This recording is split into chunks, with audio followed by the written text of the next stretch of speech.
blueberries. I ate one, and it threw me into such an ecstasy. I fell to my knees and laughed tears out of my nose.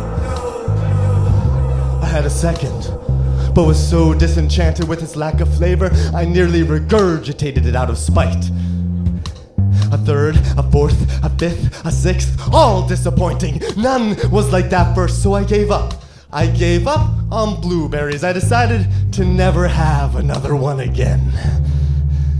But just to make sure they could tempt me no longer, I decided to have one more.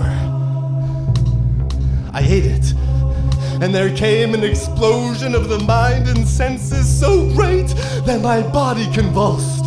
My arms danced like fairy teapots. My legs sautéed themselves in an Iron Chef delicacy. My hair grew 3 shades lighter. God came down and said, "Thou shalt enjoy thy fruit of blue, for it is good." The mysteries of the universe crawled all over my body like 10,000 Halle Berries on bombshell steroids, whispering sweet nothings into my ear. Timothy Leary decremated himself, lit some incense, and asked how I arrived at divine consciousness. I gave him a blueberry, and his mind opened up like a Velcro jumpsuit. Buddha pulled up in a tricked-out Ford Escort. "I know off the meaning of life over achievements for the weekend," he said. "You want to go along for a ride?" So Tim and I hopped in and we sped off. We took a detour through hell to toilet paper Hitler's house. Then we headed over to the corner of 6th and 66th to Satan's discotheque for some late night debauchery. We sure burned down that house.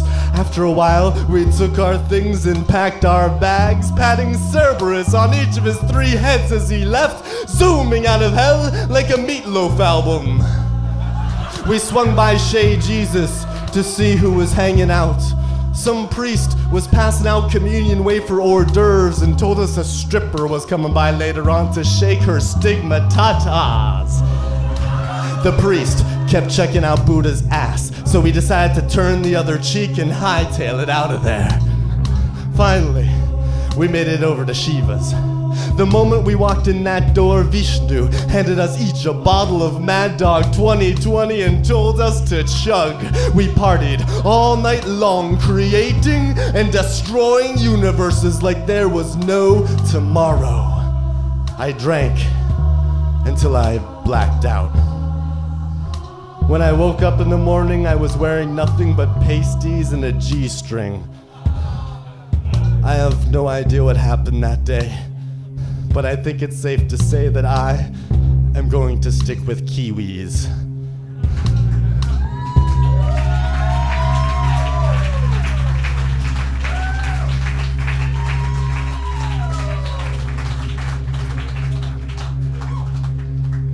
Food always played a major role in Alphonso Rigatoni's life.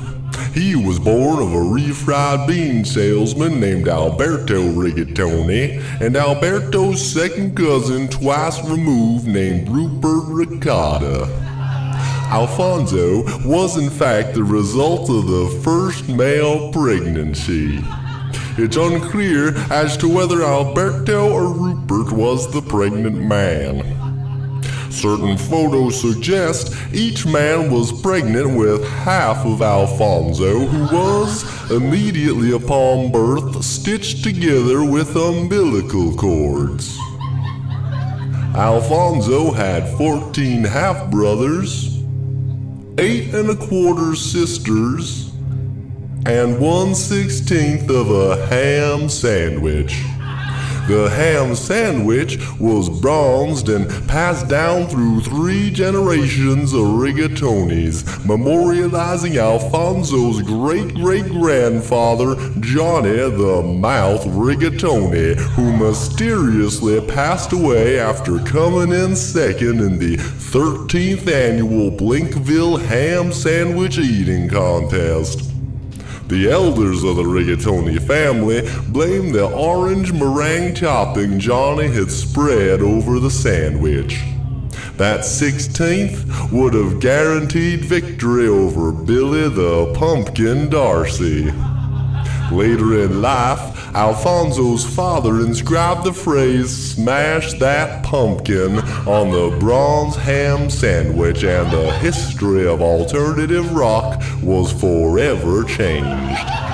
Alphonso lived a colorful childhood, but always had difficulty comparing the oranges of his past to the apples of his eye. Apples and oranges aren't that different. They're fruit, for God's sake. They grow on trees. How difficult is it to compare one fruit that grows on a tree with another fruit that grows on a tree? Why not compare apples to rhinoceroses or oranges to interstellar space travel? Then we'd have a difficult time making comparisons. This orange is like warp speed 9 because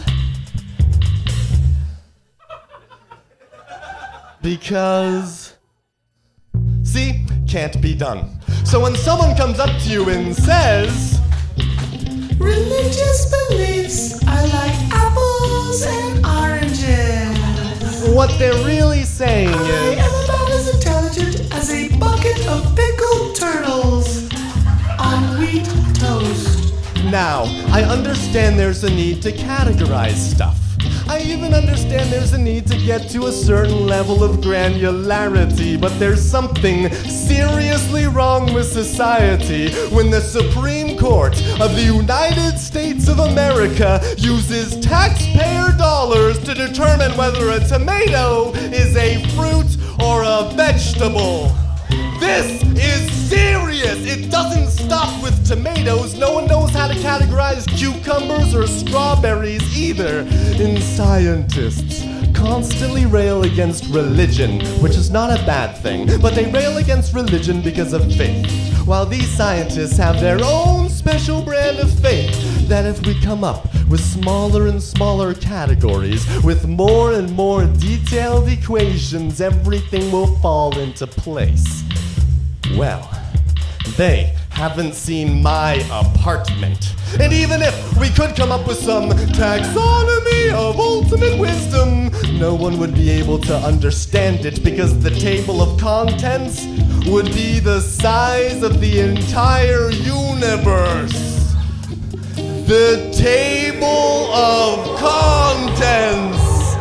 What's the use of a floor plan to the Cantab Lounge that's bigger than Cambridge? Why can't we just appreciate things for what they are? A tomato will taste exactly the same whether it's called a fruit or a vegetable. The world will still freeze into a giant block of ice whether it's called global warming or the hand of God. And I am either an orange or a bucket of pickled turtles. How about them apples?